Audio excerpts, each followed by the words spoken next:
Hey guys,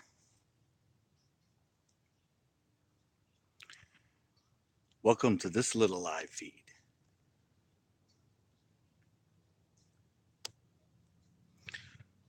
I'm here at a spot I originally found on Google Maps.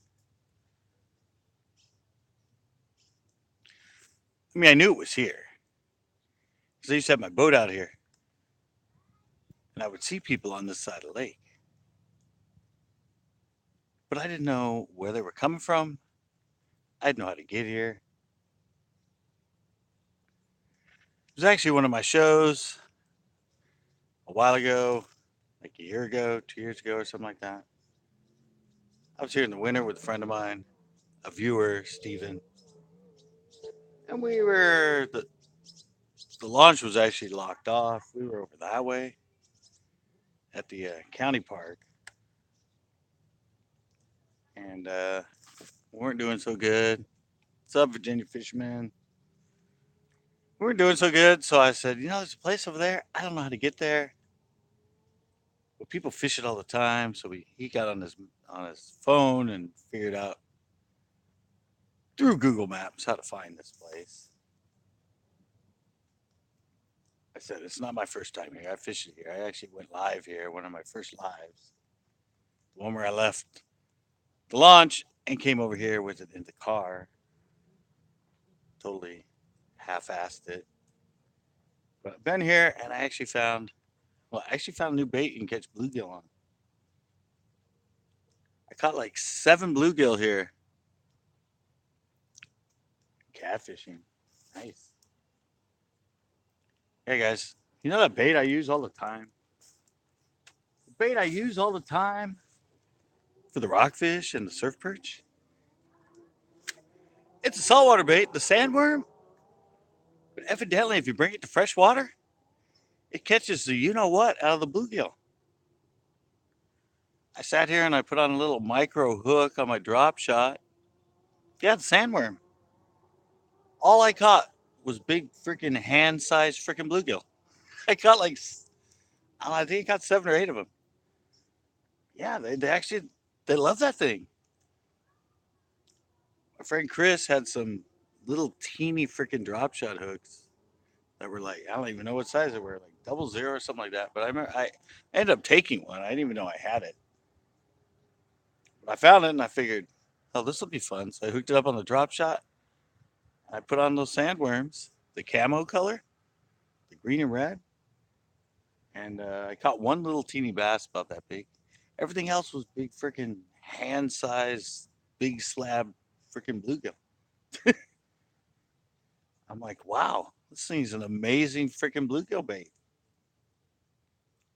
Saltwater lure, saltwater design bait. Yeah, I'm definitely gonna have to do a show on it. I was waiting to go live. I wasn't really planning on that. I just kind of did it out of a whim. But man, it was I was catching them over here. I was catching them here. I caught like the first 4 over in the other spot, and I didn't get any bass on it. I thought I'd get the little bass, but the bluegill were all over it. Hey, Hunto, not much. Found some grass out here. I have a boat over here, one of the rentals next to me. I think I can show you the grass. Yep, look at that. Found some of this grass out here. Said earlier I was playing around. I was playing around and catching all those bluegill. And gotta watch it. We got trees above me. I had to respool my line. I already terminalized it twice. I actually caught it. You can actually see that one. I'm not gonna turn it. But I caught on one of the reeds over here, and then I caught it on the stuff right here next to me. And I had to get out the clippers and actually clip, and then I re-spooled my whole line. That's because I was messing around with the bluegill. Then I hooked back up the regular drop shot with the little dropping stick, and I actually had 2 nicer bass this way on the grass hooked.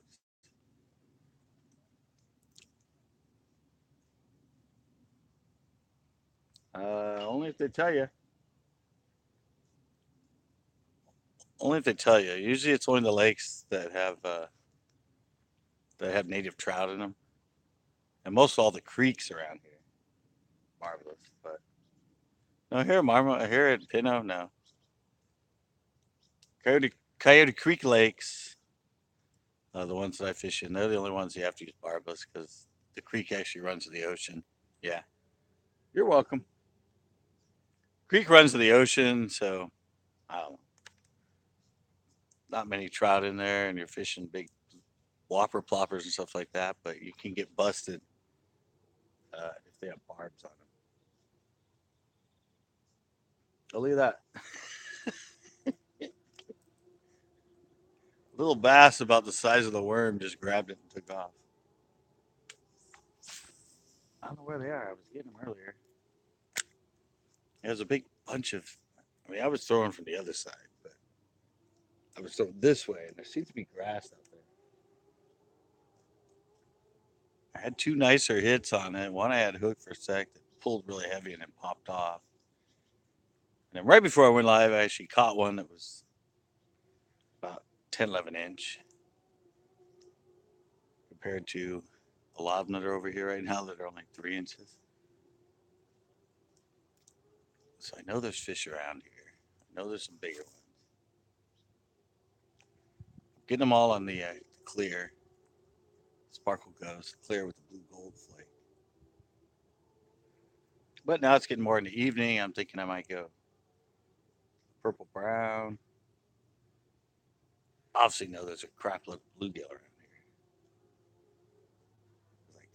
I mean, I caught 7 really good total hand sized bluegills. So there's the grass. See if I can get a fish around it. I'm definitely gonna have to come back here and go live with that with the sandworm and catch a bunch of these bluegill. That was amazing. That it totally just basically just targeted the bluegill. I know there's tons of little bass around here. There's a guy using a little Met spinner, and he caught like 30 little 3 to 5 inch bass. But everything that hit that thing was a freaking bluegill, and good sized bluegill. Yeah, there's more of the grass, guys. This isn't really what you want when you're fishing it to have it all over your freaking rig, but they're definitely hanging around that grass. It's funny too because this I don't see much of that grass. I mean, I haven't fished this lake now for like 5 years, and they just treated it last year to get rid of. They had aluminum sulfide to trap the phosphates and the phosphorus that the blue green bad algae that's actually bacteria was using. And I was here with the biologist that was talking about, and he said that if they trap that and get rid of it, it might help the grass come back. And last year, right afterwards, last summer, I think they did it not this winter, but last winter. Yeah, it was freshwater. A lot of hydrilla was growing, and now I'm starting to see a lot of grass growing. That grass I just pulled in, so it might have done good as far as producing some new offshore cover. Because you can see, I mean, you can see around this whole lake. It's just, it's just, it's a flipper's paradise. But out in the middle, there was nothing. There was no grass. There was no hardly any. They treated last winter and last summer. I saw pretty good drought. There was a lot of hydrilla around. Now I'm over here, and you just saw that grass I brought in. So they might have done something good with treating the lake. It'd be cool if suddenly we'd start getting grass mats out here. I've never seen grass mats, but that stuff starts growing enough that it starts laying down on the top. It's already a good frog lake because people throw in under the trees and stuff. It'd be cool if we could get some mats out here and some freaking cheese and stuff. Oh, that'd be great. That'd make it even juicier. The lake's already amazing. So,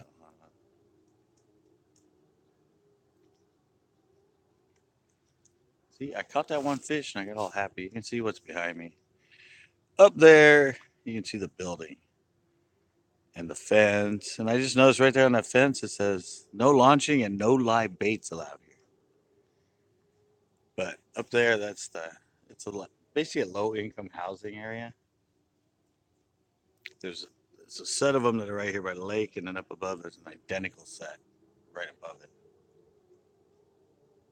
You know, low income housing, and they get freaking lakefront property. What's with that? What's with giving the low income lakefront property and a dock? What's clicking on here? Oh, I got a backlash. Yeah, they're getting. They don't utilize it too much. Some of the little kids come down and fish, but it's mostly us Nora regular fishermen. They come here and fish. All right, I'm gonna try and cast this way. So you gotta watch in here because I have trees above me. I have trees next to me. I have reeds you can see. Oh, I'm at the backside of Pinto. I'm at the Casa de Persilione or whatever it's called. Marmos. I haven't gone live from this area in a while. I've caught one little about 10-inch bass, and I was just saying earlier to the other viewers, I found out that sandworms that I use for the rockfish and surf perch, evidently the bluegill just go nuts on them. Played around with it with a little hook on a drop shot. I got like 7 or 8 of them. Hand size too. I mean, they were nice, big, full size crop bluegill. But I found some grass out here. There seems to be a patch this way. Seems to be a patch. Oh, there's a fish. Oh, dang it! He didn't take it. That was some good pops.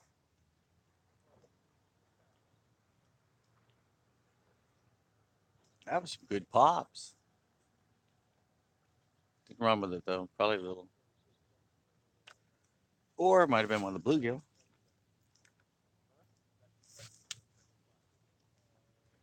Hold on, it's getting darker. I might go to that darker color.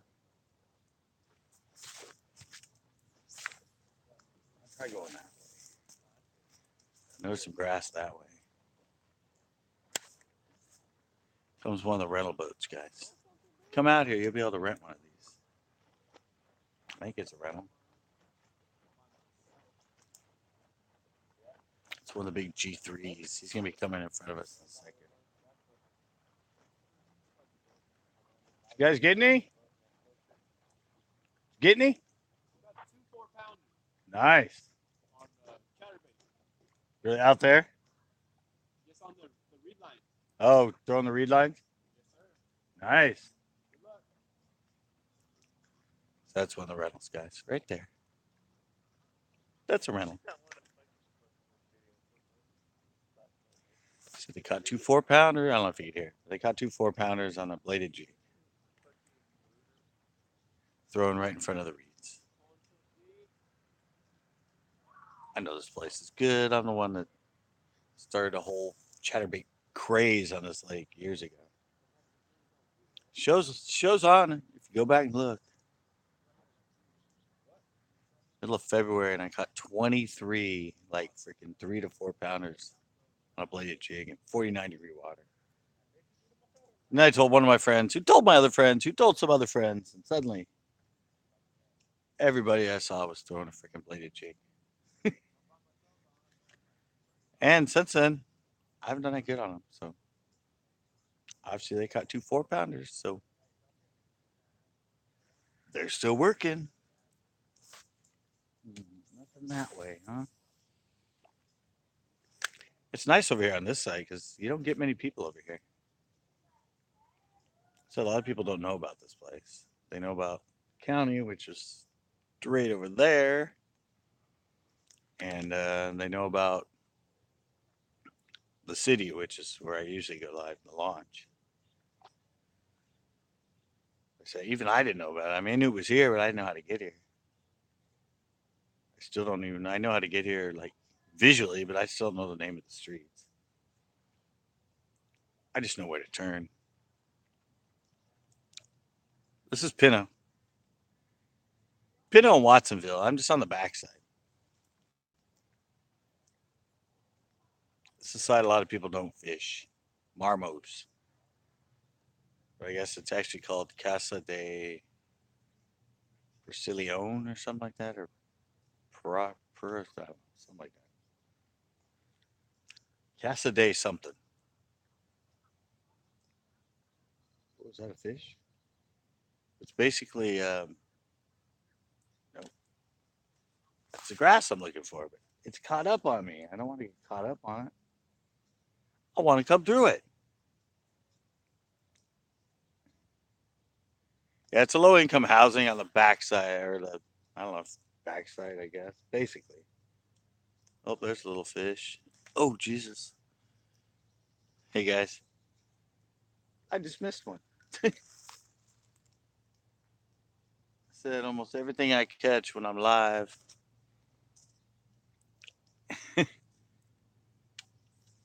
Almost everything I catch live looks like an accident. 'Cause I'm usually facing this way to talk to you guys, and more than I am actually paying attention to what I'm doing on the other end of this line.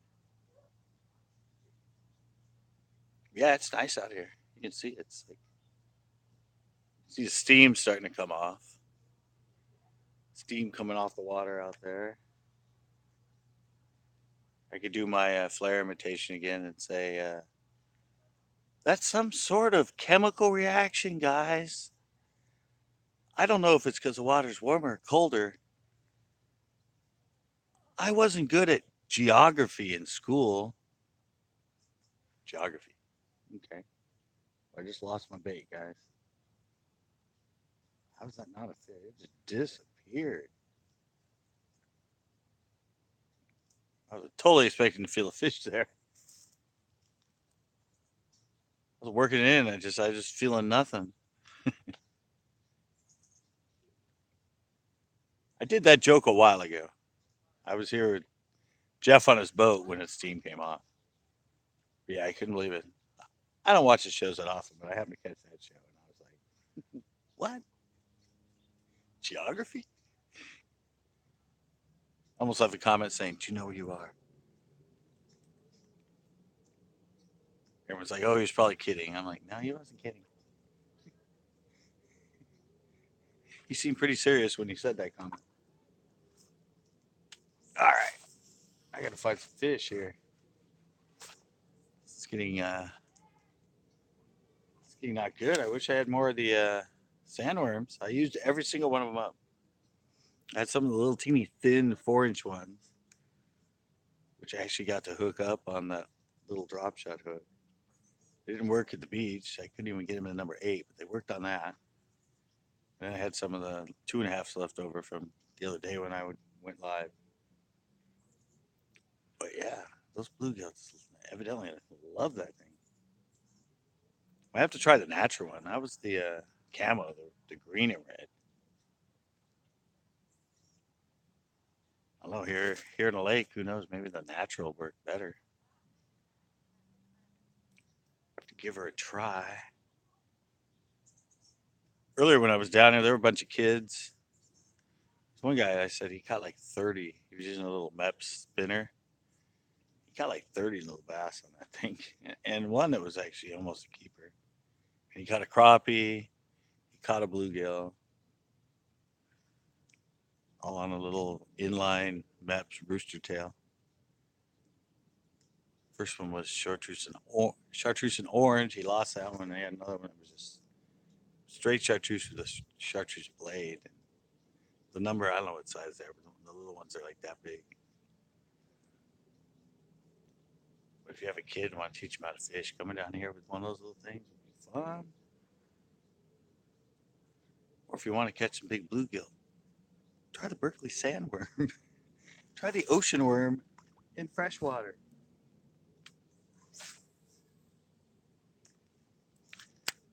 The bluegill seem to just go nuts on it. Definitely come back down here. Maybe next week I'll go live down here with the sandworm and see if I can show you guys a bunch of big bluegill, big healthy hand-sized bluegill on a drop shot with a little micro hook. Starting to get some fog coming in too. See, the thing is, when you're on this side, they don't kick you out. I've seen a lot of people launch over here. Not really supposed to, but people just pull in and take their kayak down here and launch. I think it's getting too dark for this color. I'm gonna have to go to the purple brown because I don't think they can see this thing as much anymore. It's more of a middle of the day color. This sparkle goes with basically clear with a blue gold black flake in it. Oh, then again, right as I say that on cue, this little fish says, "Nope, we like that." Oh, he dropped off and he's gone. Sorry, didn't even get to show him to the camera. Well, I did there, but wow, that's what they're on, guys, right there. That's the grass they're on. I don't know what the grass this is. Somebody know? It's not the hydrilla. It's more like a stringy. It's a grass that usually comes up and lays on top that the cheese a lot of times the algae gets on. Oh, you can't script fish, right? So I'm saying, you know what? They probably don't like this color. Bing, bing, fish hits just to do it to me.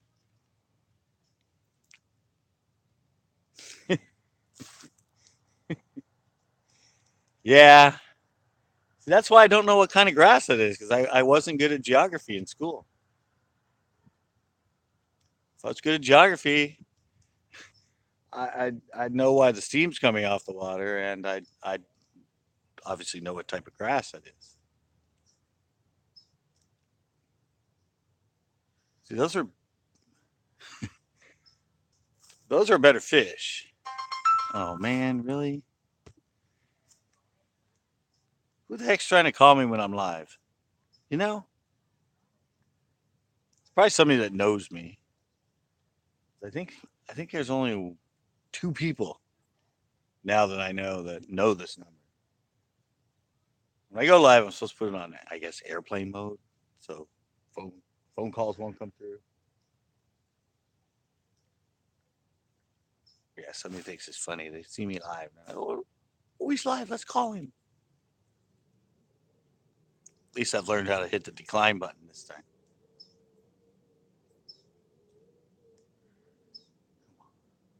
But yeah, I was saying before I was so rudely interrupted by a phone call. Um, those two I caught are actually bigger than what's sort of been the average size around here. As I said, he was catching like, I mean, seriously, that big. I was getting bites. They were hitting this thing, but they're uh they're so small. You can't catch them outside, but they were just like grabbing it and letting go. I said he was using little MEPS, the little like I don't know what size that is. I don't know what size of the MEP spinners, but it was only like an inch long, inch and a half long. But he was catching them like almost every cast. And they caught a pretty good sized crappie, and then he caught a big bluegill, which is about the size of the bluegill I was catching. But those little 3 and 4 inch bass were just all over that little spinner.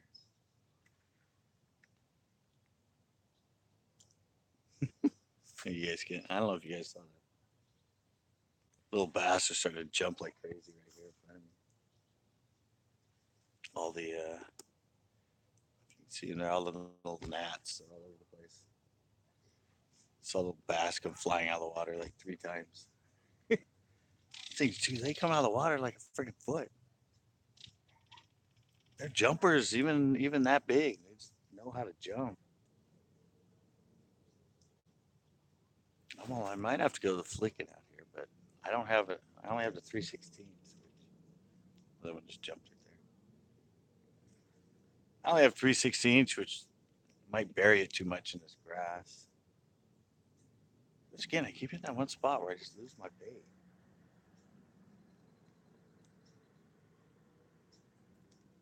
Or is this a fish? No. It's just weird. As I'm working and I feel the weight. Maybe it's coming off the grass or something. I feel the weight, and all of a sudden there's just nothing there, which is usually a sign there's a fish there. But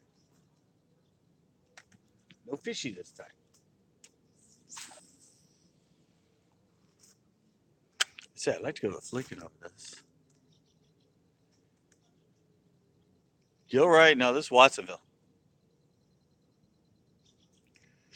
If you turn at Gilroy to one of the roads that says Watsonville, then yeah, it's close to Gilroy. But no, it's off Green Valley Road in Watsonville. That's where Pinto is. There it is again. It just disappeared. Um, there's this lake. There's actually 5 lakes, I think. Most of them are on private property, but I think there's 5 of these natural lakes, 4 or 5 here in Watsonville. The other one that people fish is Kelly, and it's actually private. You have to be a member of the gun club. You have to be a member of the gun club, and it's got a big. It's actually got a. It's in the background of some of my stills, I think. But it's actually there's a castle there. Somebody actually built a castle. It's like right in the corner, property right in the lake. It's got some cages outside. Looks like they used to have exotic animals or something. But I guess Kelly, you can, and some by the high school or something like that, you can actually get down to the water if you know how to go through some of the fields or something. You get to it. I think the other 3 or 4 are actually on like people's private farm property and stuff, so you can't fish them at all. I mean, unless you know the person. Yeah, these were all formed, I guess, by. Well, let me let me Google my geography and figure out. No, no, it's not geography. No, it's actually from a seismic fault activity, which might fall under geology, but not geography. Yeah, but they're all formed. This thing supposedly that what I'm fishing right now is 10,000 years old. It's like the same as Clear Lake or like the Delta, because the Delta's natural and been there for 10,000 years or whatever. Yeah, but supposedly these lakes were formed 10,000 years ago, and it wasn't this big originally. Probably stopped right where I'm fishing, but all that you can see across me, like all that over there, and there wasn't water there.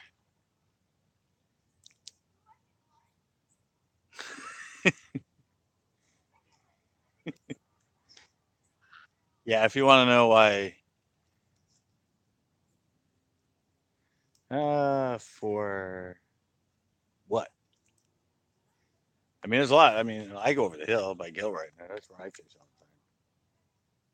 I mean, there's actually fish in El Estero in Monterey, the one with the paddle boats.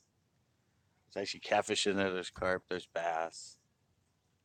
There's also a little teeny sculpin that I've caught in there, a native sculpin that's like that big. Roberts Lake, which is in Seaside, it's by the Holiday Inn. It's actually good carp in there. I've caught like really big Sacramento hitch in there. There's supposed to be bluegill in there. I haven't seen any bass in there. And then there's the one inside the military base. One you drive by on Del Monte that has the fountain in it. Used to be able to fish that, but I heard just recently they cut it off. They said there was, I don't know, said the college kids found, I don't know, some sort of bacteria in there that's bad. So you used to be able to go in there anyway. It's a military base or whatever. I guess you used to be able to go in there and fish it. And I know it has bass in it. It's got like bullheads.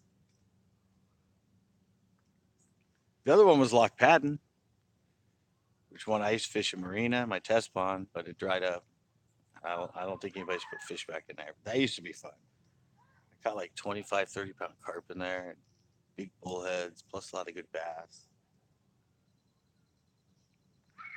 There's also two natural lakes on the backside of Karma Valley at Arroyo Seco.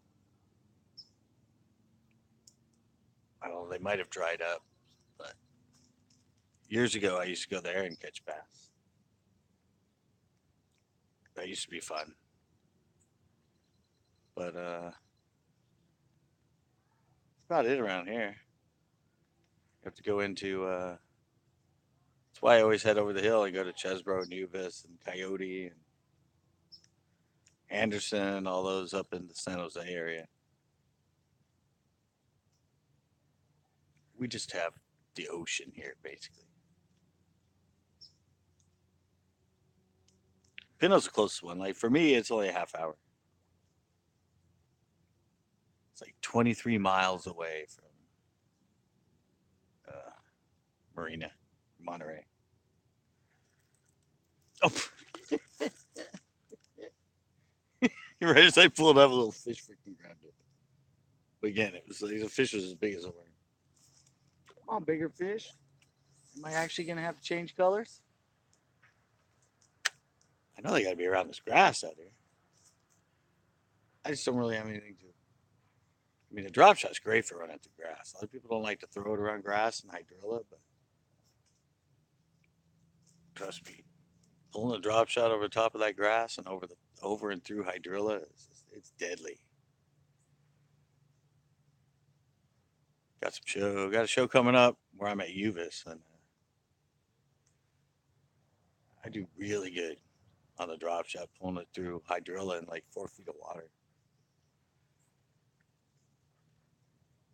This grass is a little annoying because it catches more. The hydrilla, it's actually easy to pull it through. Whatever this grass is, again, got to go back and study my geography.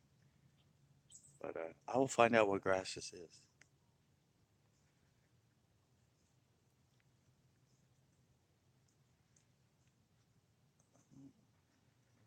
I think I'm going to try the darker color. Go to the purple brown. Do have the watermelon candy. This water's starting to get pretty clear. The kid was catching them on. It was chartreuse spinner. One was chartreuse and orange when he lost, and he just went to a straight chartreuse. They evidently like things they can see. Anyway, I'm going more blendy with the clear.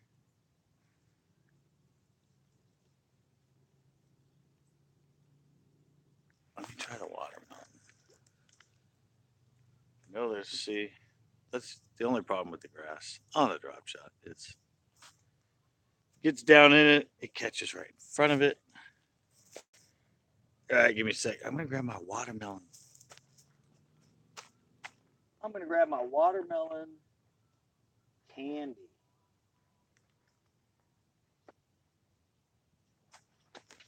Watermelon candy. Give that a try. Then I might go to this thing's like thrashed. Then I might go to the purple brown.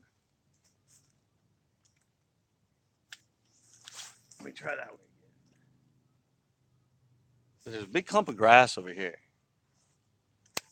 Right here, I mean, you see those reeds, like right down there off it. That's where I was casting when I caught one of the bluegill. And I think the cast before I caught it, I pulled it through and I had a whole huge clump of it that got caught on my line. So Also found the grass down towards the this side of the lake, but towards the launch. Some of the cutouts, some of the little nooks. Me and Chris were out the last time. Everything I threw into had a bunch of grass in it. It's like it's like going along the reeds, and where the reeds went in and came out like that. Like right, it was just stacked in with grass.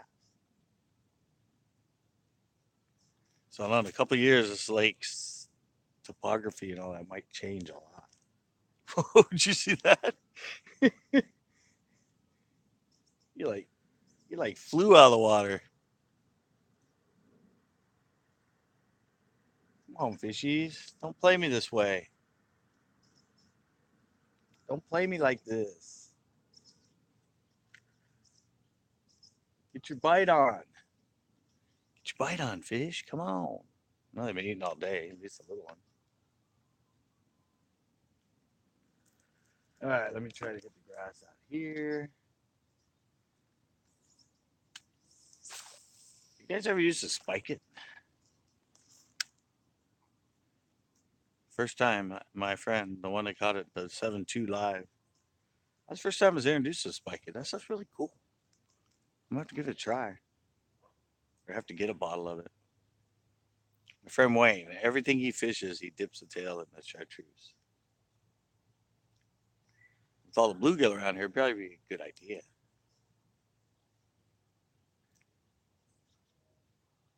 I don't have any.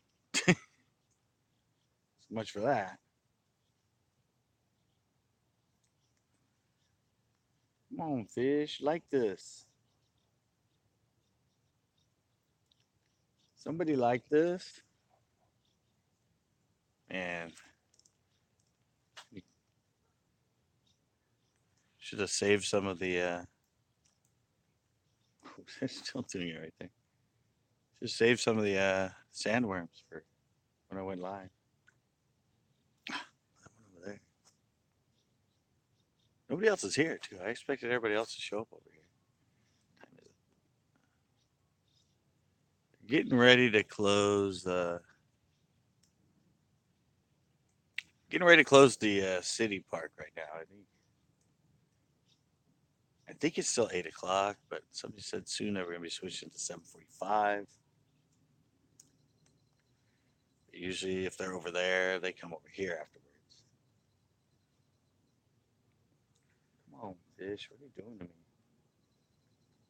Not really an area I can wander too much. I decide where to go live, here or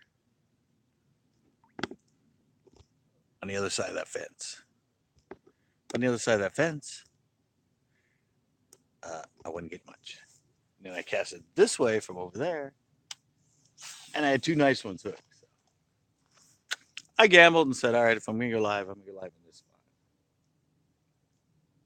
At least caught me one fish. But over there was, I don't know, caught a lot of littler ones, and that's where I caught most of the bluegill was over there. Man, those fish are just amazing how high those little teeny freaking bass can jump.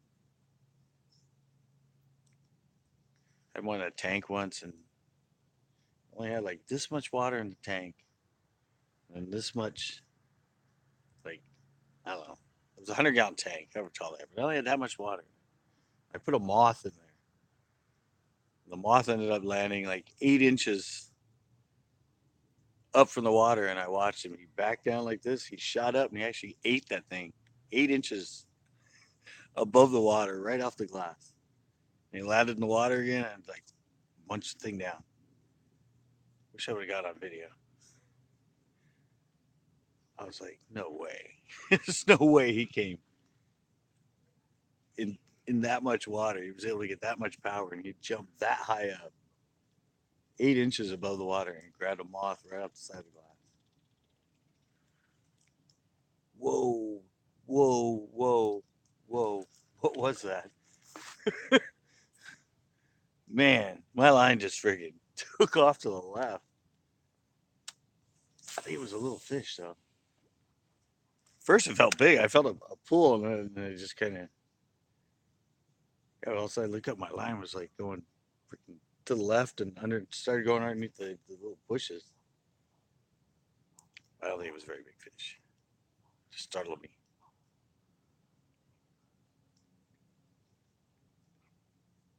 Yeah. See all the Start to see all the steam coming off out there. This water was in the 80s. I don't know what it is now. It's probably like back down to like 77, 76, something like that. So we had some really hot days for a while, no fog. And all of a sudden we had like a week of, whoa, there we go. Oh, yeah.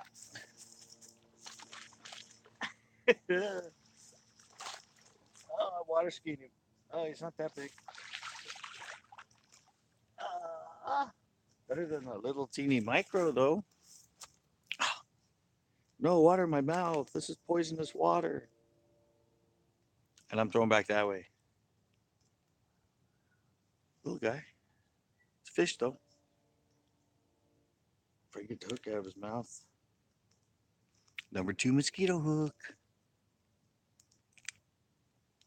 All right, and look at that. Guess what? He has grass on him. He's hanging in the grass. Evidently, the grass is back that way. Yeah, the number 2 mosquito hook, guys. I played around with some gammies, but I like these number 2s, mosquito hooks, way better than the gammies. The Gamakatsu drop shot hook. I think these work a lot better. Actually, a little shorter. The eye's a little flatter. The gammy, the eye is kind of bent down more than these. But hearing fish back there. Exactly. When it's slow, I could put on a map spinner and probably catch a fish every cast that's that big. Another one? No. Whoa, what's that? I was casting more parallel, more back towards. I was up standing way over there and I was casting this way. I thought where I've been casting is more where I was casting, but it might have been more where I'm casting now. It's hard when you're in one spot casting this way and then you walk 30 feet away, 40 feet away, and try to hit the same spot cast the other way. Well, it definitely seems to be. I think this is a fish. Oh, that was a fish. What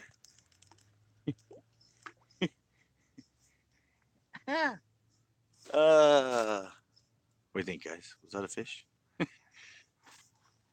Yeah, I'm casting back that way. I think that's where they are.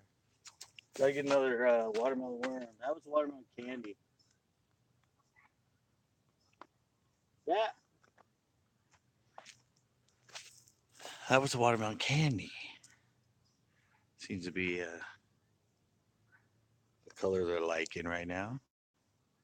Of course, I know I wasn't casting that way with the other color. But this is a blue gilly color. Watermelon candy. But I'm starting to find some activity going back more that way. My friend Wayne, the one that caught the 7, I'm at Pinto. I'm at the backside of Pinto. Whoa, Jesus. I found him, guys. That fish hit it right away. It's just stayed over on the other side, but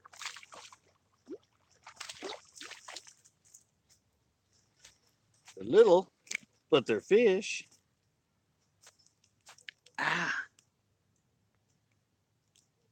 look at that. At least they're not like micro 3 inches. He's kind of fat too. Good color. Very healthy fish. And I decided to come here to the backside of Pinto. I did a live here earlier. I think one of my first live, yeah, the one where I was at. Hang it, trash my worm. Uh, I was at the launch, then they closed, and I actually got in the car and drove here and left it live the whole time. Almost got in an accident. It was a funny show. Yeah, they're way out this way. I mean, I'm casting like way out there. At least that fish was. He hit it just like right away. Like moved it twice, and he was on it. Thought it was gonna be a better fish than that though.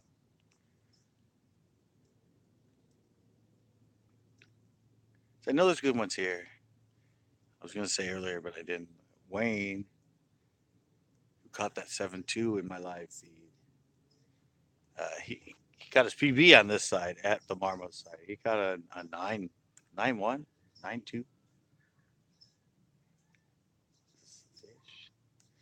Some stuff out there. It's not grass. It feels like there's some brush. Whoa! I couldn't hear that on the phone, but a big fish just jumped underneath the tree over there. I don't know if it was carp or if it was bass, but something big just jumped over there. Underneath the tree. Yeah, there's usually big fish over here, but the water's kind of low. So right now, I mean, I'm only fishing in like 3, 4 foot of water right now.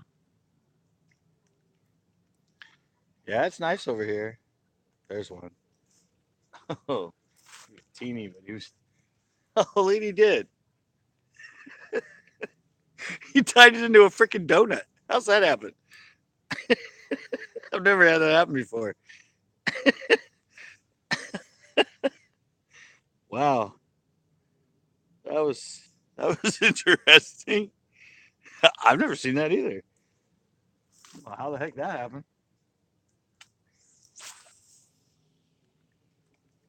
That fish wanted to make my worm into a donut. That was weird.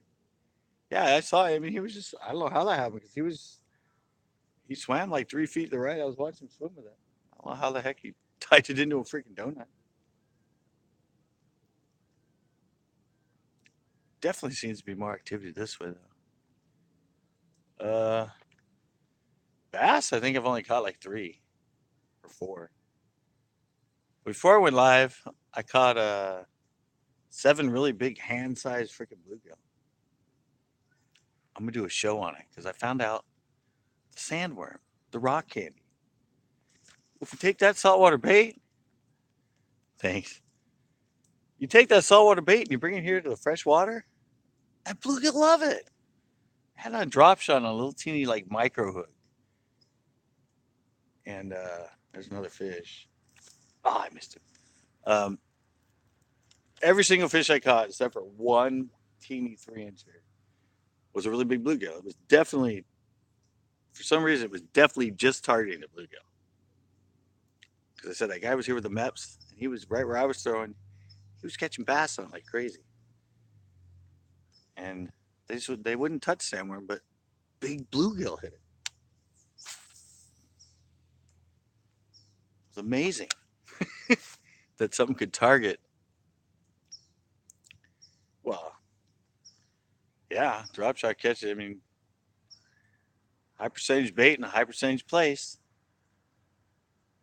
I always tell people that too. You guys would be amazed that yeah, I know you'd be left for a bit. I always tell people this because they're so amazed. Because I mean, I've just spent what, I think 6, 7 years now on the FLW tour, the coastas as a co-angler at Clear Lake and the Delta. Big fish country, huge fish country. Everyone thinks oh, whopper ploppers and buzz baits and frogs and all that. And I think every single one of my pros in those 7 years has caught a couple of their good fish on a drop shot. A lot of times that's all they're fishing when it's a tough. Yeah, people don't realize how they'll flip it. They'll actually flip it right into the toolies and right into the brush. This is I'm the backside of Pinto Lake. It's the one I've gone live at from the dock, and this is actually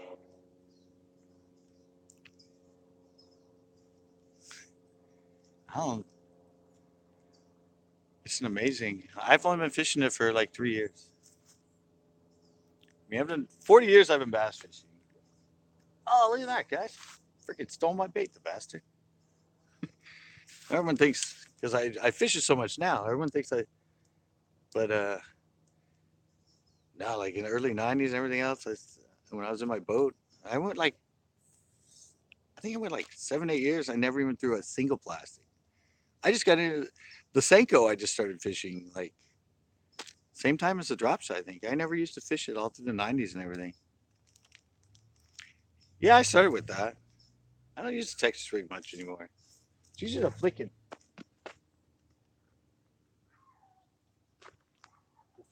and sorry, I got another worm. These fish are killing me here. I don't think I have any more of these worms left. I think they're all torn up. And I found one that's halfway decent. No, yeah, I used to throw Texas rig all the time. That's how I started fishing back in like when I had a boat in the early '80s. And my first fish I caught, well, it wasn't Texas rig. It was a 4-inch black plastic worm on a 8th ounce red darter head. It was the very first fish I ever caught on an artificial. Before that, I used to catch crap out of them on live night crawlers hooked,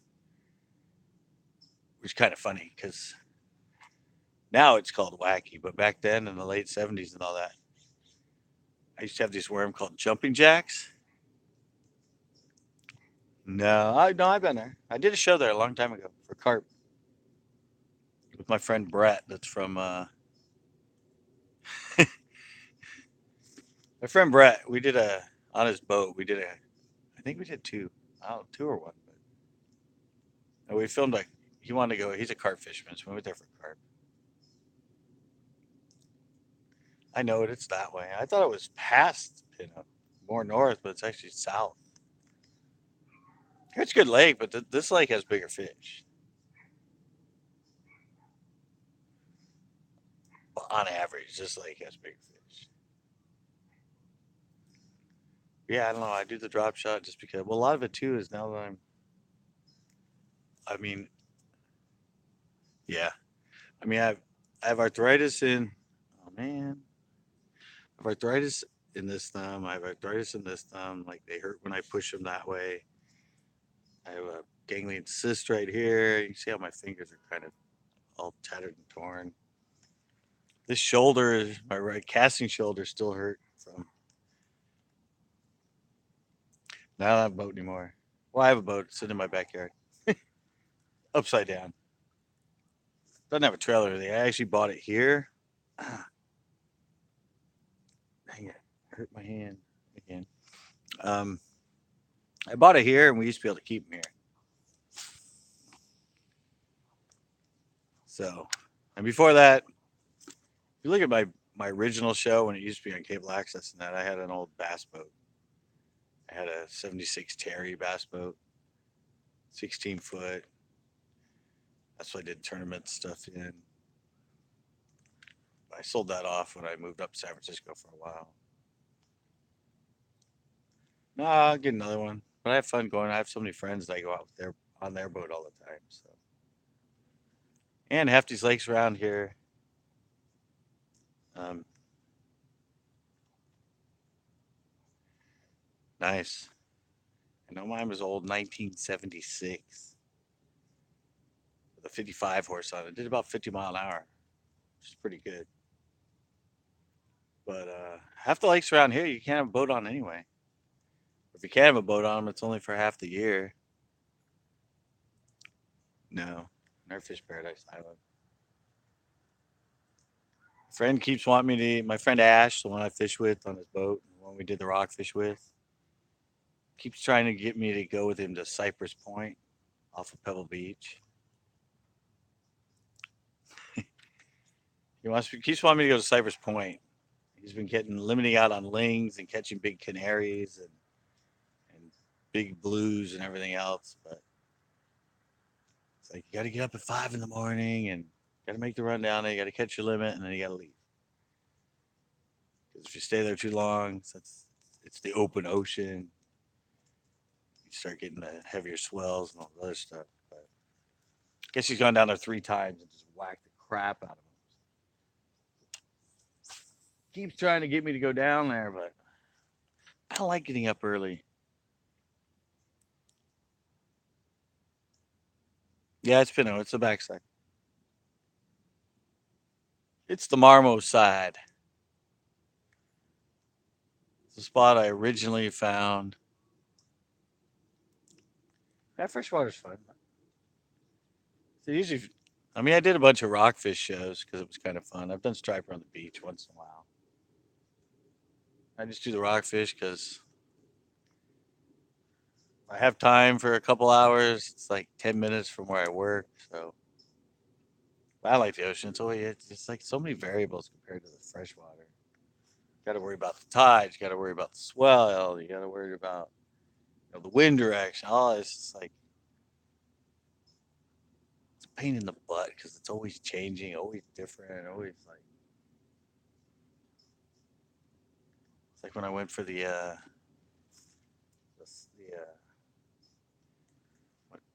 like blanking out the surf perch. It was like I don't know. Every time I went, it was like totally different.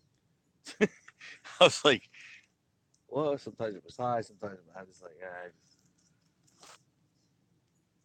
my friend Ashio, he's a big ocean guy. He wants to go there and drop down 12-ounce freaking 12-ounce weights and like I don't know 40-pound, 80-pound braid and like 40-pound leader and all that. And yeah, we're dropping down in that 180 feet, and I'm like, doesn't sound like fun. Can I drop 20-pound line on a half-ounce weight down there? That might be more fun to fight them on.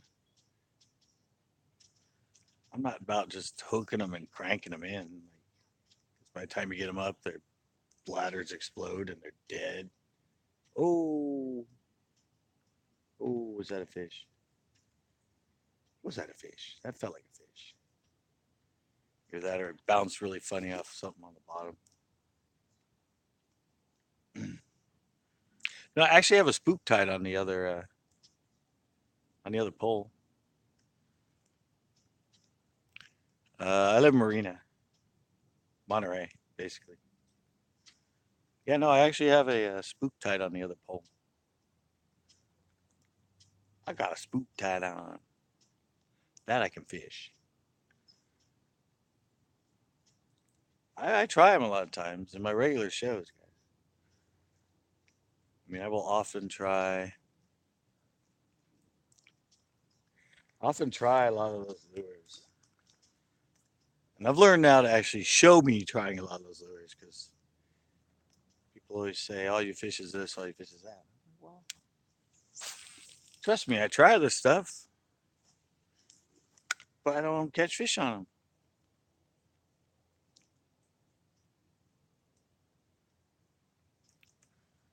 Oh, the lock pattern? There used to be. That's the one I call my old test pond. If you look way back in my channel, I did like, I think I did 4 shows there. I did a flipping show. Yeah. No, it had good bass. I did a flipping show in there. I did a spinnerbait show in there. I did a drop shot show in there. It dried up. There's no fish in it. It dried up 2 years in a row. It dried up 2014, 2015, and went completely dry for the whole summer. Yeah. If you look back in my show or back in my channel, go back a ways. I don't know. I've, what I'm at 715 videos now. I think I have like, I don't even know, like 40 pages or something. But if you go back, yeah, there's a really good one I did winter, oh, flipping winter bass. I was going way up into the bushes and all the other stuff. And yeah, there were 4 pounders in there. I'd catch them on. One day, the first time I went, I actually went to the backside because you have the side where the road is. I went on the backside by the library, and I actually spent like, I don't know, 40 minutes, 50 minutes cutting a trail into the. And I used to have trails all over there. Actually, at one point on Google Earth, if you looked at that lake, you could see my trails through the reeds from space. It was kind of cool. I'm sure it's an updated image now, but yeah, I went in there and I cut it all down. I actually got to the other side where nobody had fished in a while, and I caught 18. I caught 18 keepers on a buzzbait. Probably because nobody had fished that side of the lake in I don't know how long.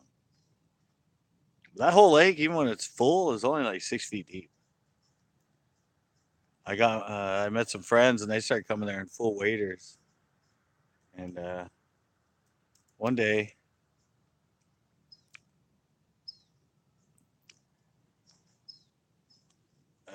oh yeah, there's fish in there. There's carp in there. I did a show there too. I did a show on carp there with my friend Brid. Yeah, that was like, I don't know, 6 years ago or something like that. But yeah, I did a show there. And I have pictures of big, like 3 pound Sacramento hitch I caught out of there. It's got a good carp. It's got the hitch. I've seen dead bluegill in there. I've actually seen, pretty sure I saw actually a Sacramento perch in there. Yeah, you can fish it. It's fine. Oh, yeah, you're getting close and those little ones just start hammering. Yeah, no, you can fish it. People always told me that too, but no, you can fish it. Said we did a show there. There's a big carp in there, and those huge Sacramento hitch.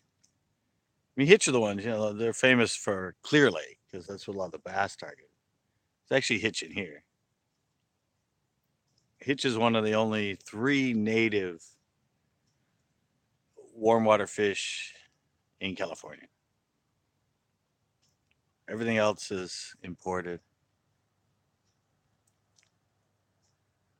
Yeah. Man, my friend told me at one point there were supposedly smallmouth in that one. In Roberts, which is the one by In and Out. Roberts, and the other side's called Laguna Grande. He said like 20 years ago or whatever, when he was first moved here from, or he's from Ireland or something. He said there were smallmouth in there, but I have no idea. I don't believe it. I think that water's too brackish. I mean, the carp live in there, and I've seen the bluegill in there, but it gets on a high tide, the ocean flows into it. If you go where it comes out and goes out by the hotel, uh, I've been there, and the tide's so high, it's up over that little weir dam, and it's actually flowing in, and there was like a whole long, like 40-foot whip thing of kelp that was like out in the water. And while I was there, the water came up like an inch, half inch to an inch from the water coming from the ocean. So it's pretty brackish. Probably sometimes to the point that their eggs and stuff probably wouldn't hatch. That's probably one of the issues with it. If it happens the wrong time of year and it gets too much salt in it. What's PB bass? I don't know. What is a PB? Is it PD? Did you say PB or PD?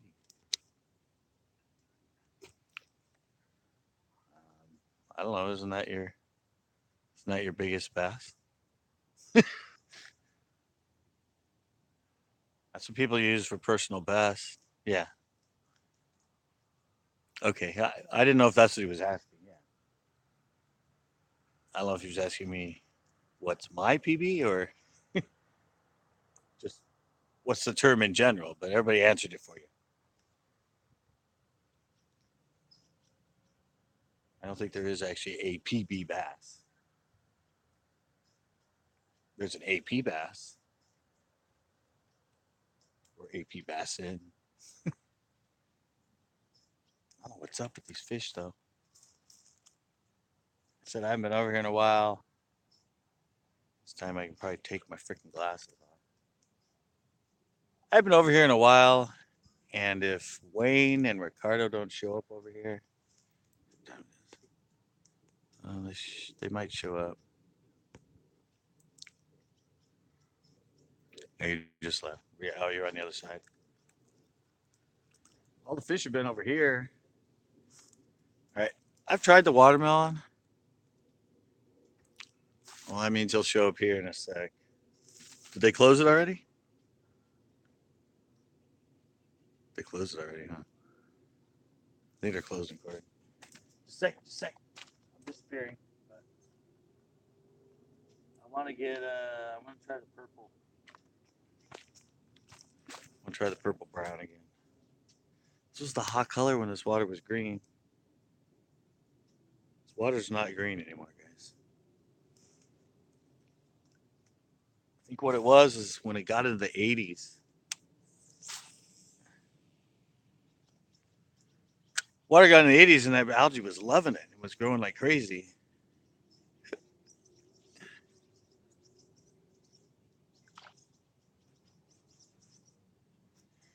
Yeah.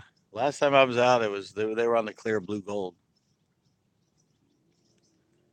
The 3 or 4 times before that, when I filmed, they were all over the purple brown. But that's when the water was all green, had that neon mossy bright green look. But then again, I so thought that was a fish.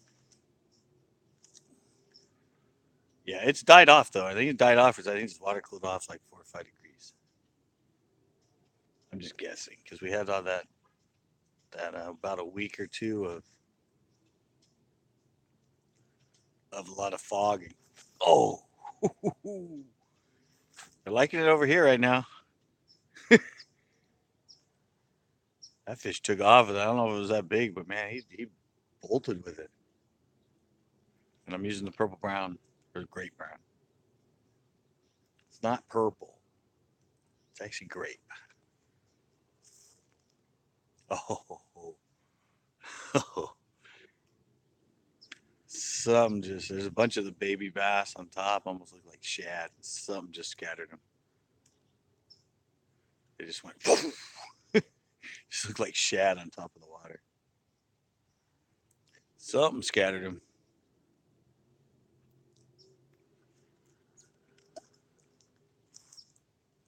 Did you get any over there on the other side? Last time I was there, I didn't catch anything from shore.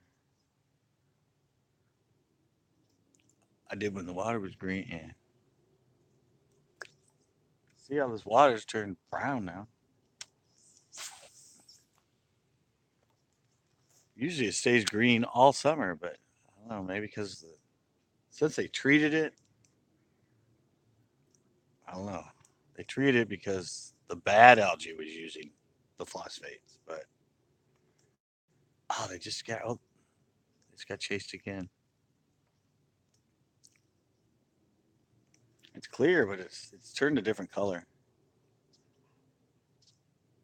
It was green and had all the floaty particle stuff in it. It was nice. It's the way it used to be all summer. It's like pea green, had that really nice. Since they treated it, I said they treated it for the bad blue green algae, which is actually a bacteria, but it feeds on the phosphates. But the other good algae in that also use phosphates. It was just that blue green algae was the most dominant. So trying to kill it off also inhibited the good algae. I think that's why this lake is not staying very bright green all summer like it used to. I mean, you look back at some of my old shows, and it looks like it's one of those those glow sticks when they're not glowing. That kind of antifreeze. It looked like antifreeze green. It was like that green. It's not doing that this year in the summer. Pretty sure it's because they treated it. It's getting the grass to grow. So what the hell is that? A bunch of splashing. It sound like some dog paddling. We got the purple. Well, see, there's the good grass I was just talking about. I said that's a good grass. Just not when it's stuck on your lure.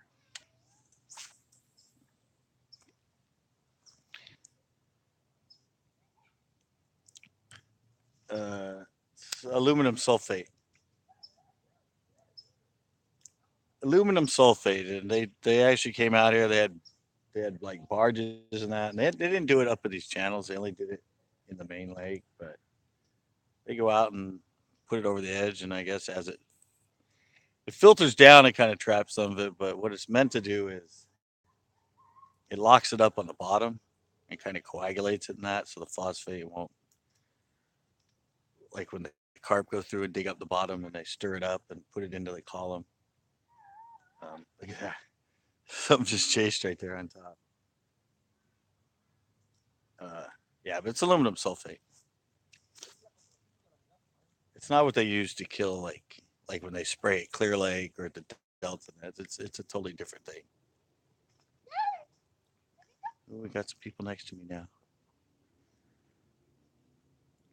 Yeah, this was a specific. It cost them like freaking $1 million to do it or something. $750,000, I think, for them to have the people come and treat the lake. Supposedly they had a success on some other lakes that were having issues with blue green algae, which I said is actually a bacteria. Did you see that, guys? Said I have the spook tied on. Now down there too. I think somebody's. I'm just seeing a lot of scattering of bait fish.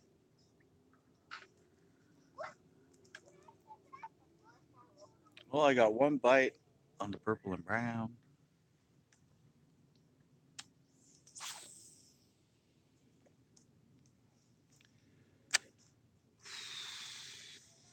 Yeah, it was slowing down when I was out there on the boat. The last two times I was out with Chris, it had definitely slowed down from the three times I was out before that. I think I have 4 or 5 shows coming up that were with me out on Chris's boat, and they were pretty darn good. But as the shows went on over that week, that was when it sort of cooled off. It definitely got slower and slower and slower, so you'd be able to see the transition of how it went from off the hook to great to okay to a little bit tough. Yeah, I think it was because of that. Because we had the fog moving in, and for that like week or 2 weeks, I think it got really misty every night and everything. So definitely going to cool down the water. I was surprised. I've never seen this lake in the 80s. This is Pinto, the backside. This is the Marmo area. Whoa, was that a fish? The Marmos area, Casa de, what's it called? Casa de Pesqueros or something like that. I might have tried to spook in bed. I'm gonna take off my sunglasses too. It's starting to get a little too dark.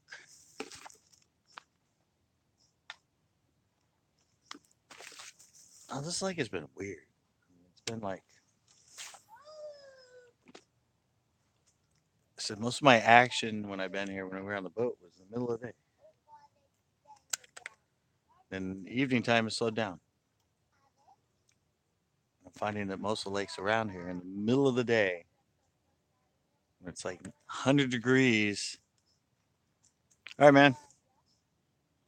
See you on the next one. Yeah, most of these lakes in the middle of the day when it's like 95, 97, 98, 100 degrees. Catch good fish. You just got to be out there and be able to deal with that much heat. A lot of people don't go when it's bake in the middle of the day, but those I'm telling you, these lakes around here, well, not here, but the Morgan Hill area, Coyote, Anderson, Chesbro, Uvis, even New Albany, that. It's a really good bite in the middle of the day. You just gotta be able to withstand sweating your freaking you know what's off. And then the evening time when everyone else comes to fish, that's when I don't have much luck. Even if I throw on a top water or something like that, it just doesn't. I remember most of the photosynthesis and all the other stuff that the shad are feeding on and everything goes on in the middle of the day when it's the hottest. And at night it switches.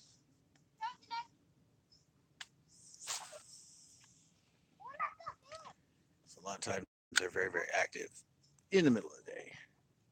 I have some shows coming up that'll show you guys kind of prove that point.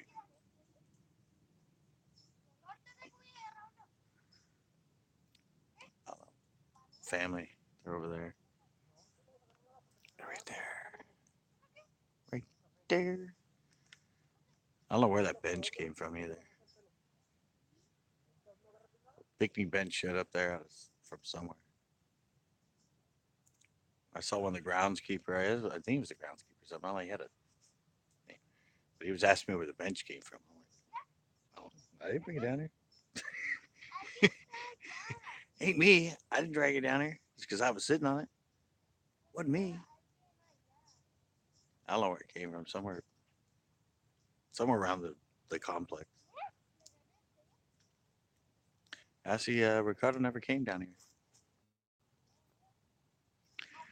Usually Ricardo comes here right away when they close Pinto, if there's a good bite here.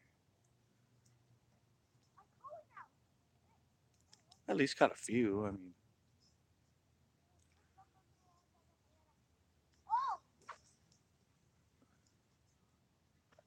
Jesus, that guy just cast it halfway across the freaking lake.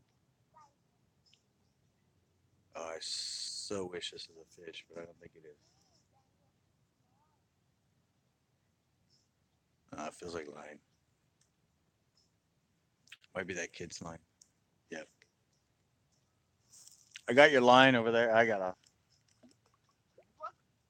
No, I had your line for a second.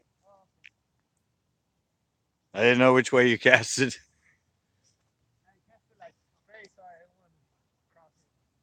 Oh yeah, I would cast. Yeah, okay. I didn't hit last time. I guess I cast it two to the left.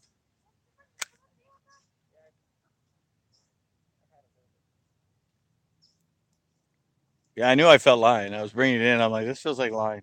And then it came off, but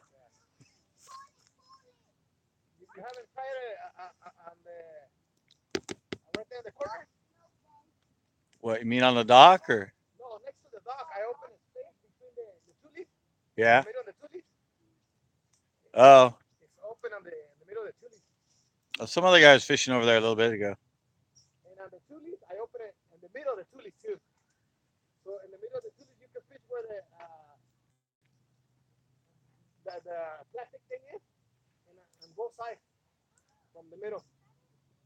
Oh, you can make it out to that balloon?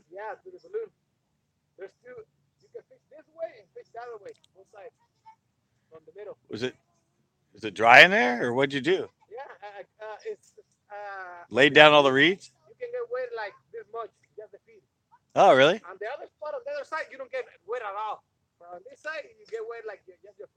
Huh. Yeah, I saw that balloon out there, but she made a path through it into through the reeds in there.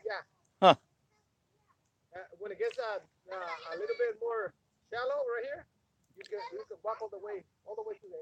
Oh. And usually I'm out there in a boat, so I'm in a boat, so I don't have to worry about it. Best fishing right now is out in the middle anyway. We've been doing best out in the middle.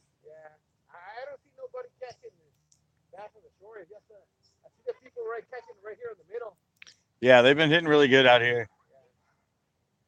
dead center in the middle. They've been going nuts. All the fry out there, all the crappie babies and that are out there.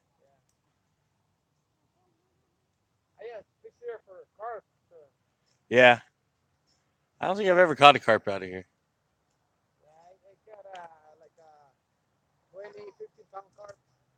Yeah, there's a lot of 12, 15 pounders in here. Yeah, average is like 6 to 12 pounds. Yeah, most of the little teeny ones get eaten. They get eaten when they're teeny and they're little.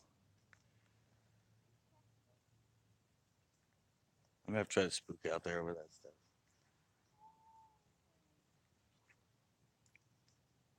The grass is right there. I don't know how close it comes to the surface, though. But that's definitely the grass.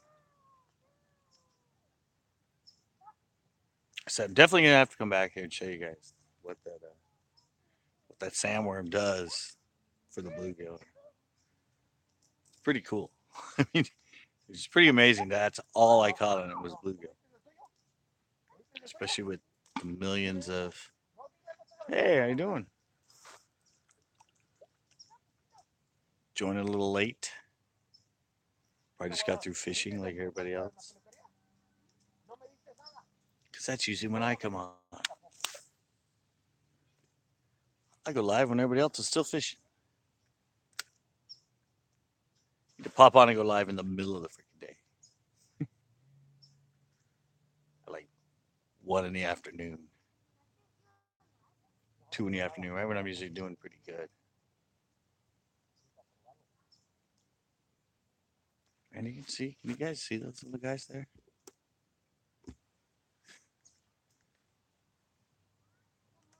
Well, now that I put it down, they're not. But right in here, see them?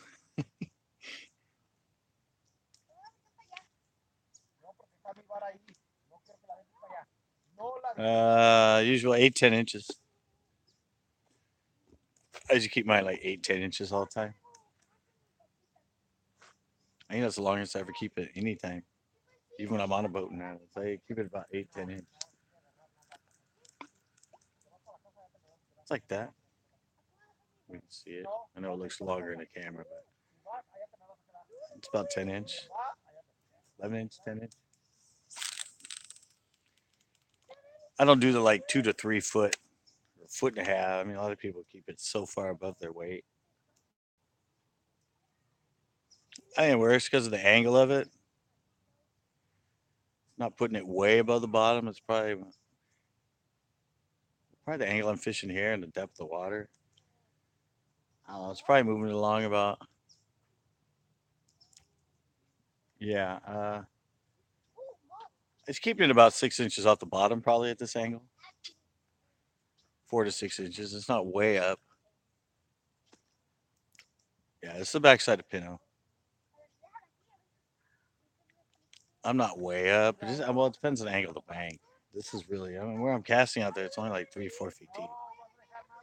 Shallower it is, further away, of course, with the angle, the closer it's going to be to the bottom. If you're somewhere where it's a steep and you're out further, I work jig same way I work this. I mean, I do the same kind of bouncing and everything with the jig that I do with the drop shot. What did I get on? I'm bringing something in. Hopefully, it's not a dead body. It's all, well, I think I found 90% of the grass that time.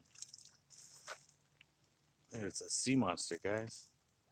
That's the grass that's growing out there.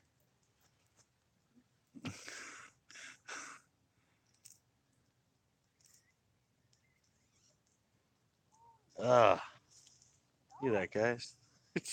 Told you there was some grass out there. I knew there was a big ball of grass out there. No, I fish everything pretty much on the bottom wise. Even like when I do go to a plastic worm, like Texas rig, I pretty much fish it the same way. The only thing I fish different is when I do the flicking, it's a harder snap. Flicking's a harder snap. I'm still doing it the same way I am right here, where I'm going like this, but I'm just hitting it more like that. It's a harder slap. With this, you see, I just kind of getting it wiggling because that little stick worm, it does like the like when you grab a pencil and make it look rubbery. Like, ooh, look, I can make a pencil like rubber, and you grab the end, you go like that, and it makes it look like it's well. That's what it does with this when you bring it in with those little slight jerks. It just gives it this really cool snaky action. And Jake, I started to do the same thing on the bottom. I just crawl it, feel things, just kind of keep it moving.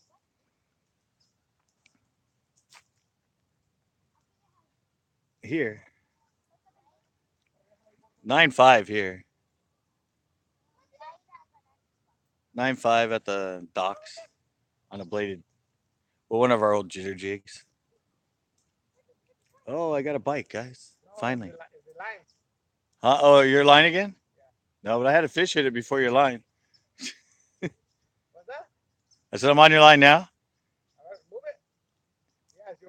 Yeah, I had a fish hit it though, right when I got up to your line.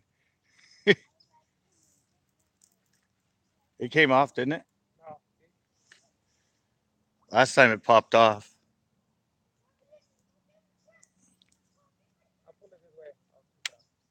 Sorry, I got caught up in his line again. Ah, it came off.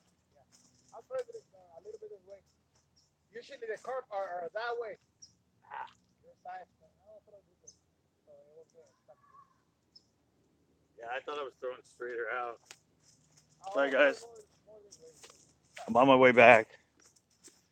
Sorry, I caught him again. Didn't realize he was casting. Didn't realize he was casting my way. I'll go straighter out. Yeah, no, I got it. My PB is 9. Before that, it was 8.5. Before that, it was 8.3. And then I caught the 8.5, and I jumped to the 9.5. But then I think it was like 2 weeks or something. I'm quick. And I caught another 8.5 a little bit later. After that, after the 9.5, and then I caught another 9. You can actually see where I caught it. See the ukes right there? Big ukes. A little bit this way. Coming up there, I caught it on a bandit. 100 series bandit on my boat. I caught another 9 pounder over there. That was fun on a little 1.5, it's like 1.5 inch, 2 inch little crankbait, square bill, the 100 series bandit. Whoa. Suddenly now I'm starting to get a lot of bites. Yeah. Competition is fun. Oh, yeah, there's tons of them here.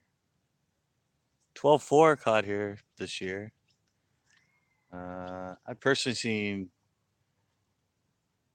two 11s, 11.4, 11.5s cut out of here. I think there's been 3 10s plus the 12.4 caught this year. Plus, it's a crap load of 4, 5, and 6 pounders in here. I mean, just a crap load. Oh, guys. Hey, you got to see him jump. He's not even that big, but he was way out there. Might be the biggest one I caught today. Where's he going? Don't go in there. What are you thinking, you stupid bass? Whoa, he just threw up crappie. Hey, that's my biggest one so far today, believe it or not. It's actually a keeper. It's actually 12 inches, guys. He's a squeaker. He threw up something. That's my worm. My worm is dark. He threw up something light. At least I caught. He's been caught before. His jaw's messed up. Got a chunk out of it. think he threw up a shad.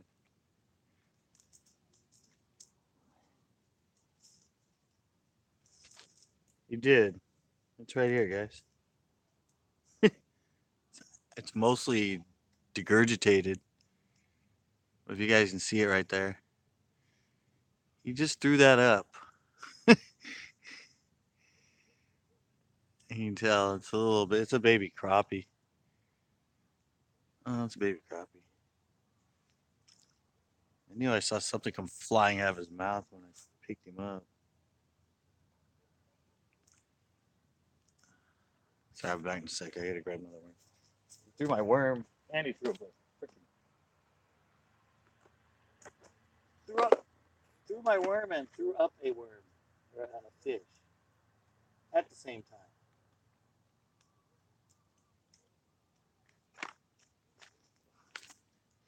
How do I decide what to fish?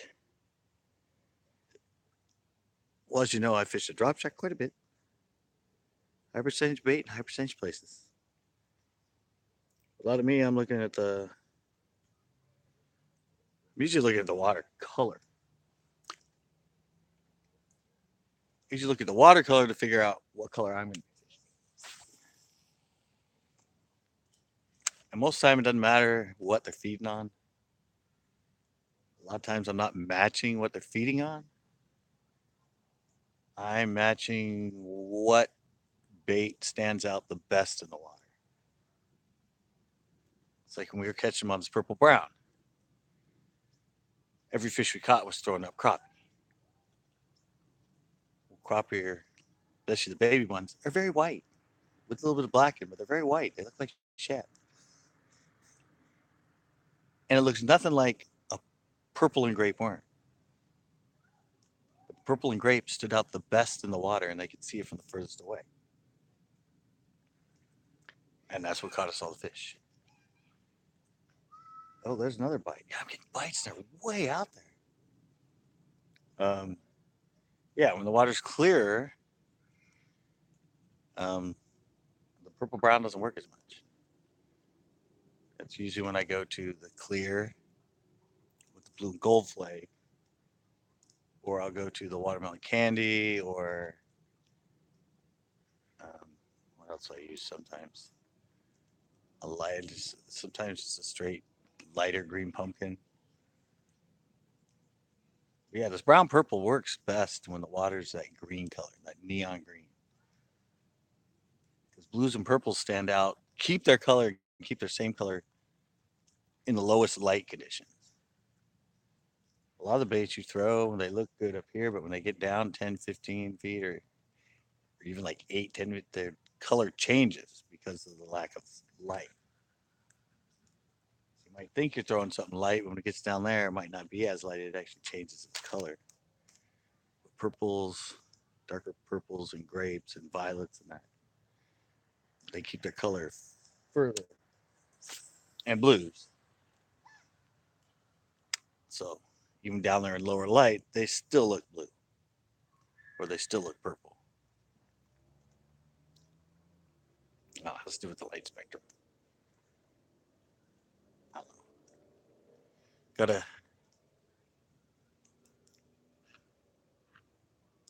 Yep. For the most part, depends on what. I just it's weird because sometimes you always hear me say that when I'm fishing. I say I'm going with something contrasty or I'm going something blendy. You often just never know.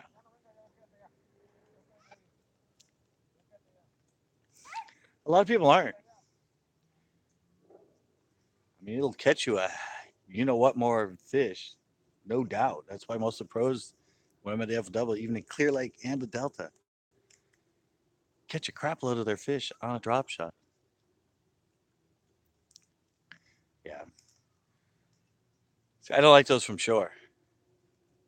I don't like, I mean, if I'm going to fish a spinnerbait,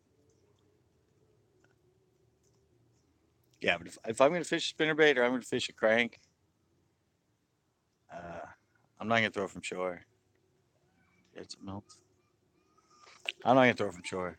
I throw that stuff when I'm on a boat because usually I want to cover a lot of water. just can't cover much water when you're on shore. I mean, anywhere you're gonna be, it's like if I came here with a spinnerbait, the way I fish them, the way I like to fish them, I would fan cast and maybe fan cast again, and then I'd want to move somewhere else. I wouldn't sit here for like an hour or 2 hours just like throwing it. It's like I just keep moving. With those kind of baits, it's a numbers game. You throw 1,000 casts a day, you're going to catch quite a few fish on it. If you throw like 30 casts, 40 casts, you might catch one. But those are spinner baits. A lot of times, even with your frogs and your spinner baits, your buzz baits, your cranks, it's just making lots of casts, and lots of casts, and lots of casts. Even if you're sitting on a ledge or something like that, it's going up and down the ledge and up and down. Unless you find a school of fish, like a huge pod of them, and they're stacked up, and there's hundreds of them there, and you can keep casting at the same spot. But usually with those baits, you want to cover water, and you just can't do it on shore if you're walking around. But you can sit in the same spot that you might get one or two on the spinnerbait to react to it. You can sit there with a drop shot or a flicking or a jig, and you might be able to catch 10. It's just they statistically catch more fish.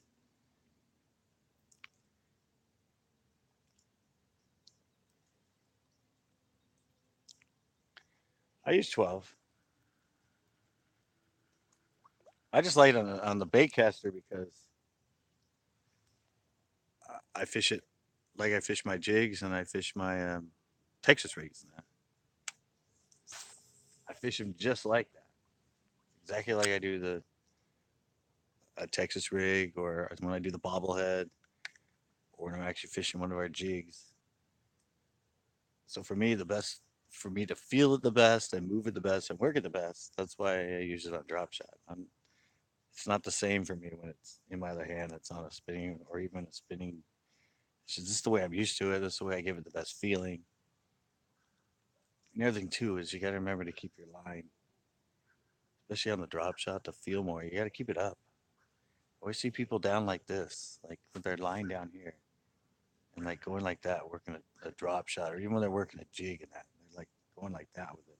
Unless you're reeling it and kind of working it like a crankbait or something. But if you're actually hopping that, you want a 45-degree angle. Like that actually gives it the best action. Plus, it gives you the best sensitivity of feeling a fish when you have it up high. It just sends more vibration down the line and down the pole. Always frustrates me when I see people on YouTube working a jig like that and they keep their line like their rod like straight out in front of them. I'm like, how do you even feel a fish unless it like really takes it? Well, some people do braid with a floral leader or something. I don't. I'm just straight 12 mono. Suppose you can feel more, but I have no problem feeling mono because the way I fish it, you can see that finger, this finger. This finger's on the rod, that finger's on the line, this finger's on the line. And I always have it at about a 10, 11 o'clock angle. That gives you the best. Hi. That gives you the best sensitivity. Trust me. Best, best, best. It's starting to get really dark. I'm going to have to take myself up there. Yeah, trust me. I cringe a lot when I see how people work things. Yeah, kind of. So you got to remember with me, yeah, when you're holding, when you fly, yeah, when you're working it, you have it on the line. You can feel it better when you're drifting. The line is going to be always going to be more sensitive than the rod as far as feeling because it's the line that's transferring into the rod that's transferring it to your hand. So if your hand's already on the line, your fingers are going to feel it through the line quicker than it's going to feel it through the rod. It's just simple geography. Sorry, that's I don't know if any of the people are still on when we had that whole conversation earlier.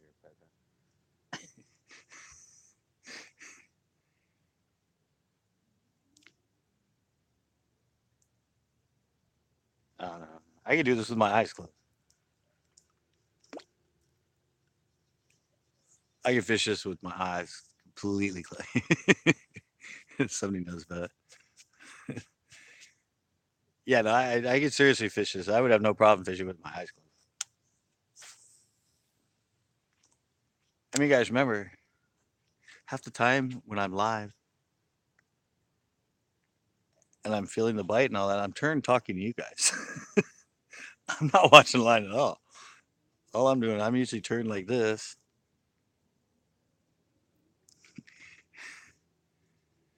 Yeah, I know. Yeah, but see, usually I'm turned like this talking to you guys, and I'm feeling the bites because it has nothing to do with me watching the line or anything. It's I'm feeling it right here. I'm feeling the tick. I can feel it on with. I've been in wind where I have a 30-foot bow in my line, a 30-foot bow, and I can feel the fish when it ticks the line, like a light tick too. I'll be going in and I'll just feel the slice of the light tick. I'm like, dude, that's fish, and I'll wind in the slack and pick up, and nobody wants to swim with it. It's because it's right here on the fingers, most sensitive part of your body, really. Well, except for other parts you use for other things, but your fingers are the most sensitive. That's all there. If you go back and look at my tips and tricks, you gotta remember, guys, I have like 180 tips and tricks. For the first, like 2009, when I put this, started full time back on YouTube with it, 2009, for the first like 2 or 3 years, I know. I'm gonna head over to the dock where the light is to end it. It's getting way too dark.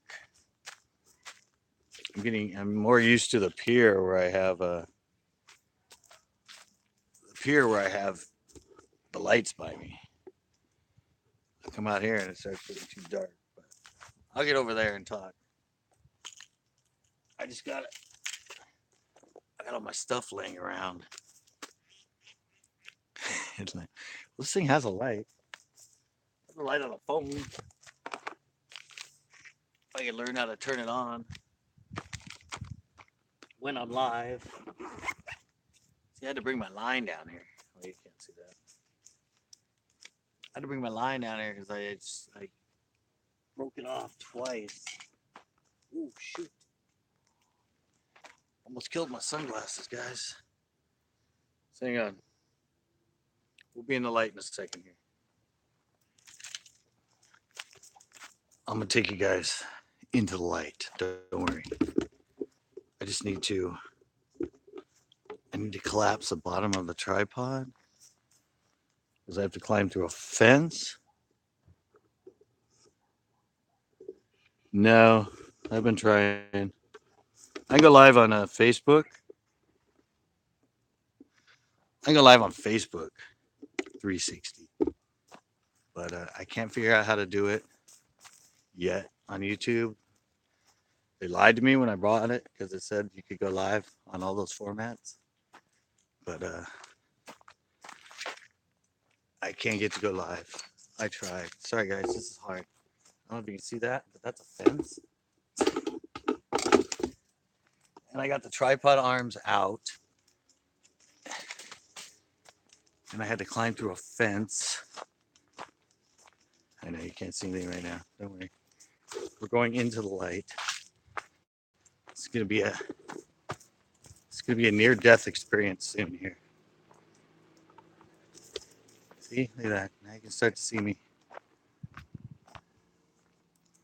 Thanks. It's pretty much over now, but thanks. I'm just getting into light. We're having a good educational talk. And light went bye-bye. All right, see? I know, huh? Because the color of this light over here. This light's like yellow. Yes, we went into the light, guys. Just gotta get. Sorry, you're going all over the place, guys. You gotta tour the whole place there. I just did a 360 here for you, actually. I just did a 360 here. Uh-oh. This is just all gone wrong suddenly. It's just all going wrong. Damn tripod doesn't want to stand up right. There we go.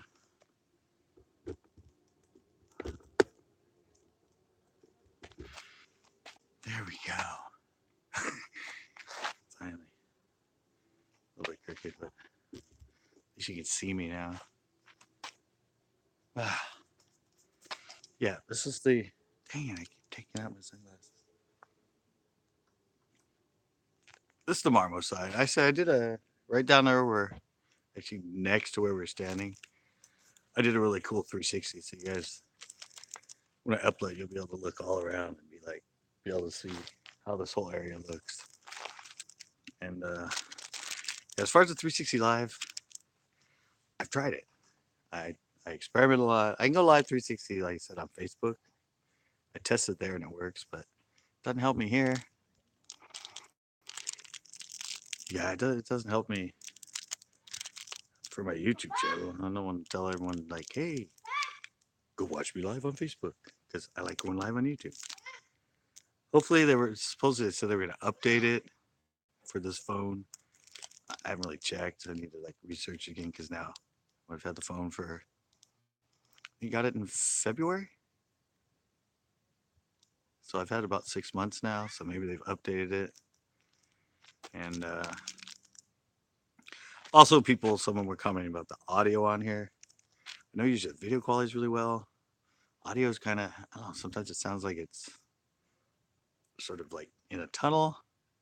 It kind of goes in and out or loud, and some guys like, oh, you need to get a mic. I was on here with a guy named Dave, but you can't put an external mic on a lot of the Androids and this Android when you're recording video. I tried in the beginning. I tried it with my wireless mic. It'll do it for recording devices, stuff like that, but you can't do it for audio. I don't know if some of them have an app that'll change that, but I was expecting to go live, and I had my wireless mic, and I was be all mic'd up, so I'd have really good sound in that. But oh yeah, and back to the sound. I've done a lot with codecs, and see codecs. You have the video codec, and you have audio codec, and they're interchangeable. And I can kind of tell by the way this thing sounds. It's whatever the audio codec in the stream that YouTube is using. It's trying to. It's the way it's trying to compress it. Oh, some kids over there pretending to be a cat. Hey, thanks a lot. That's what I'm looking for. Yeah, I can tell that it's they're trying to get. Yeah. Are you a cat now? Oh, okay.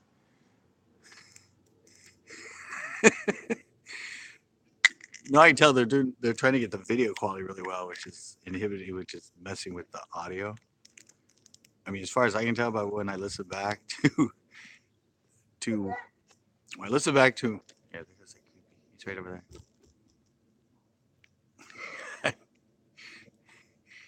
Well, that's kind of kids you get around here. Yeah, but some of the compression I can tell.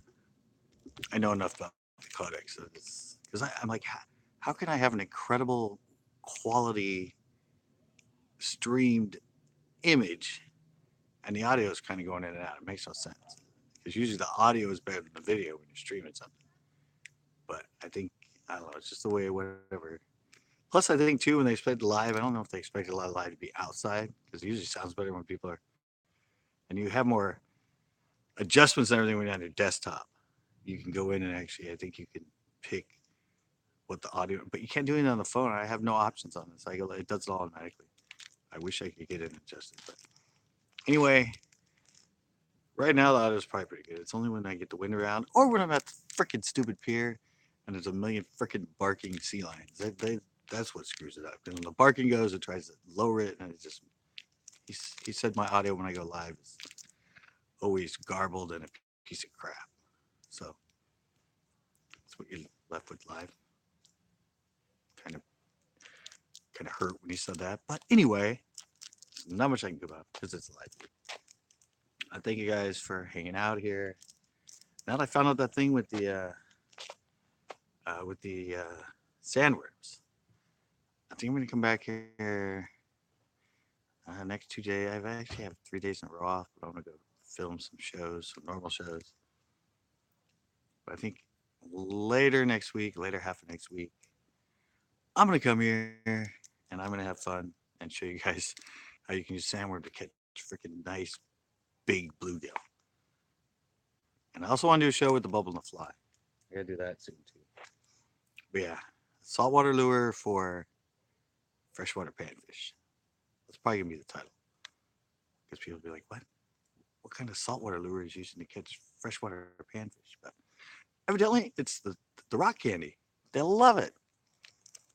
All right, guys. Thanks a lot. Please join us for our next live. And good luck for all you guys, because I'm sure all of you are probably entered in the big giveaway I just put up yesterday. And I think in a little bit here too, I'm gonna do another quick little giveaway. I think I'm gonna do some spinner baits for you guys this time. Yeah, some spinner baits for you guys, but this time not just the bodies. I'm actually gonna put some of my best skirts that I've used on spinner baits on them, and just pop up and do a quick little giveaway with that. And yeah, look for me live probably